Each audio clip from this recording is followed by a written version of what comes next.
Olá pessoal do terceiro ano, espero que estejam todos bem.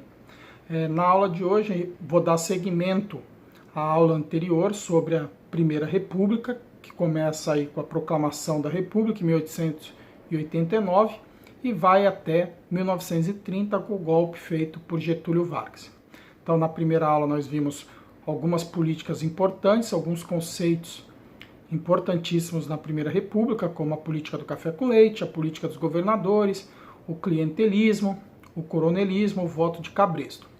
A aula de hoje eu vou falar um pouquinho sobre a política da valorização do café, sobre o ciclo da borracha na Amazônia, vamos falar sobre industrialização e urbanização no Brasil e terminar com a questão do Acre.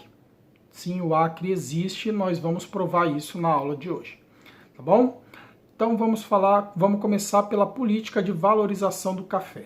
Então o café, nós vimos, o produto mais importante desde o Brasil Império e vai continuar sendo o nosso principal produto durante toda a República, a Primeira República, a República Velha, República Oligárquica.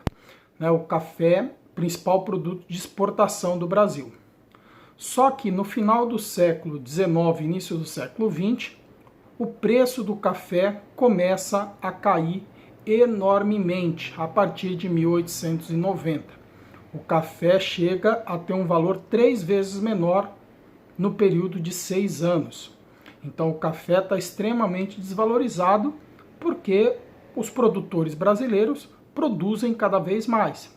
E o café não é um produto muito relacionado ao dinheiro, né?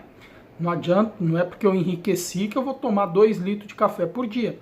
Então o café bateu o teto dele. Além disso, tem a concorrência com o chá inglês, né?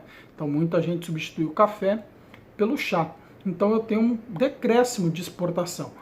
Eu tenho uma sobra gigantesca de café, o excedente, que faz com que o preço do café despenque, gerando prejuízo para os fazendeiros, mas os fazendeiros mandam na política. Então o que eles vão organizar? Na cidade de Taubaté, interior de São Paulo, vão se reunir os representantes dos 3 principais estados produtores de café: Rio de Janeiro, Minas Gerais e São Paulo. Nesse convênio, os governos estaduais, o presidente dos 3 estados, vão garantir a compra do excedente de café.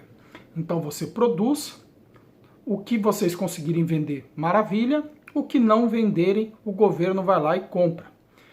A explicação do governo era quando o preço do café voltar a subir, quando as condições mundiais voltarem a melhorar, a gente vende esse café. Na prática, o governo vai comprar para queimar esse café, né? Só que o governo tira o dinheiro dele da onde? Dos impostos. Então eu vou aumentar o imposto em cima da população, já empobrecida, para comprar o excedente de café. E o que os fazendeiros vão fazer? Eles vão pensar, bom, o preço do café está diminuindo porque eu estou plantando muito. Então vou parar de plantar tanto, vou diversificar minha plantação, vou plantar outra coisa por fazer o preço do café subir. Claro que não.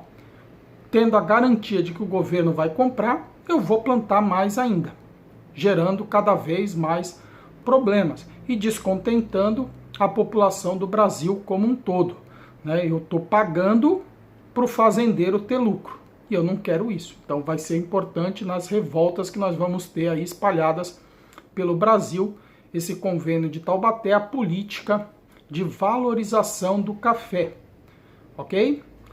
O segundo que nós vamos ver hoje é o ciclo da borracha na Amazônia, né? Nós estamos vivendo aí no mundo a segunda revolução industrial, onde o símbolo maior dela é o automóvel, né? E também, um pouco menos, a bicicleta.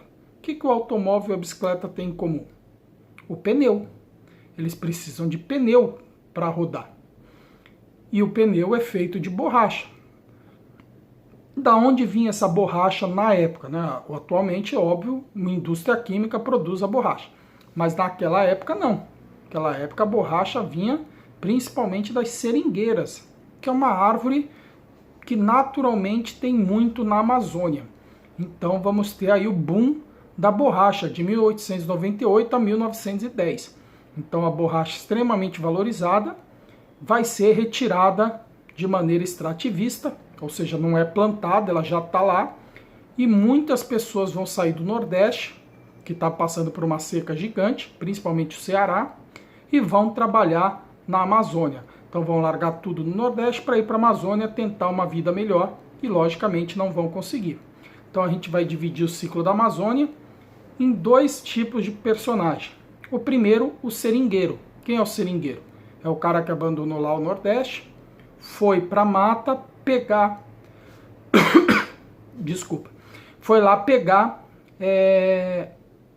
a borracha, o látex. Então esse cara vai ficar no meio da mata, morando numa barraca extremamente precária e vai vender essa borracha por um preço muito baixo para o seringalista. Esse sim vai enriquecer horrores.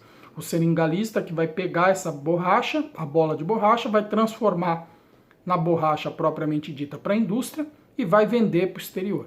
Então esse cara vai enriquecer demais. E por que 1910 acaba esse ciclo da borracha? Porque principalmente ingleses e holandeses vêm na Amazônia, ao invés de pegar látex, eles pegam a semente da seringueira e vão levar para suas colônias na Ásia e vão plantar a seringueira. Então nós vamos ter um boom asiático da borracha. E como a Ásia está muito mais próxima da Europa que nós, eles vão começar a mandar no comércio mundial. Então a borracha, que era o segundo produto mais importante da economia brasileira, até 1910, vai ter um declínio gigantesco, levando à pobreza daquela região, para onde foram milhares de pessoas pobres do Brasil. Então, do mesmo jeito que sobe meteoricamente, cai também na mesma velocidade aí o ciclo da borracha. Próximo tema, industrialização do Brasil. A gente viu que a maioria dos fazendeiros de café se aproveitaram do convênio de Taubaté para plantar cada vez mais café. Outros não. Alguns poucos vão querer diversificar a sua economia.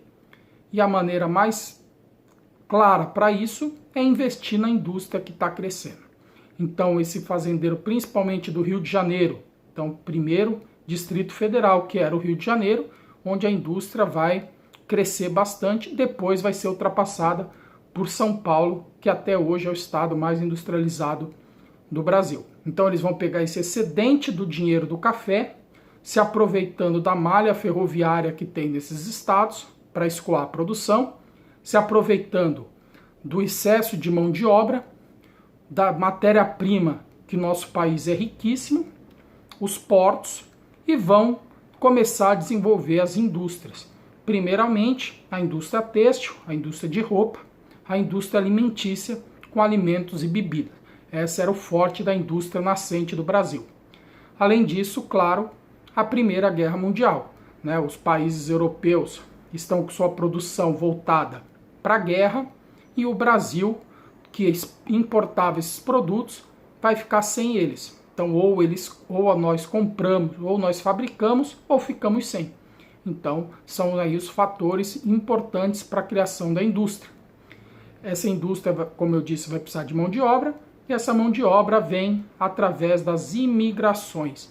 Eu vou trazer imigrantes europeus para cá para trabalharem na indústria crescente. Isso vai cumprir um papel do governo da época, que é o papel do branqueamento da nossa população. As teorias racistas da época, que vão culminar lá na Segunda Guerra Mundial, indicavam que um país, para ser rico, ele precisava ser um país branco. E o Brasil, recém-saído de uma escravidão de 300 anos, era um país mestiço, um país negro. E eles acreditavam, essas teorias racistas, de que para o país se desenvolver ele precisava ser branco. Então vou trazer os brancos da Europa, privilegiando, logicamente, espanhóis, portugueses e italianos, devido à língua, à proximidade da língua, por eles também serem de língua latina, igual à nossa. No caso de Portugal, a mesma língua. Então esse processo de branqueamento, de imigração, para trazer a indústria para o Brasil. Junto com a indústria, lógico, a urbanização, o crescimento das cidades, São Paulo, Recife, Belo Horizonte, Rio de Janeiro. Então, o crescimento das cidades através da industrialização. Ok? Para terminar, outros 2 povos, ou 3 povos que vêm para cá, os japoneses, né? Também vai ter uma onda migratória japonesa, principalmente aqui para o litoral de São Paulo, né? Os japoneses vêm para cá, financiados pelo governo japonês, ao contrário dos europeus, que são financiados pelo próprio governo brasileiro, que muitas vezes paga passagem para eles virem para cá, né? Para branquear a nossa população. Os japoneses, os árabes e judeus, também vêm muitos para cá. Árabes e judeus que vão trabalhar principalmente no pequeno comércio, né? As lojas feitas por eles.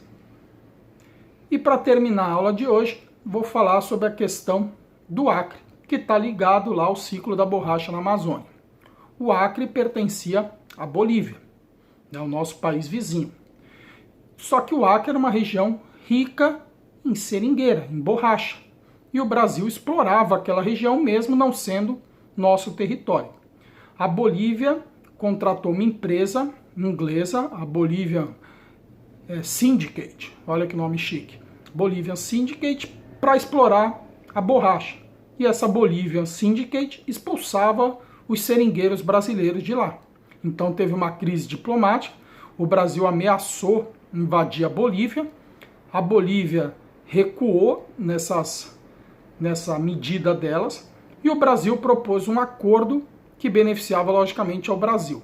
Então qual era esse acordo? Ele pagava uma indenização para a Bolivian Syndicate, para essa empresa, e compraria o Acre da Bolívia.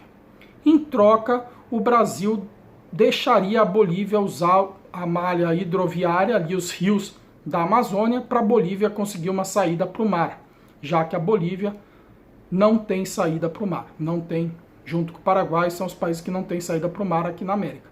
Então a Bolívia vende o Acre para o Brasil. Então espero que vocês tenham entendido aí todas essas explicações. Qualquer dúvida, vocês mandam, que eu terei o enorme prazer de responder. Abraço!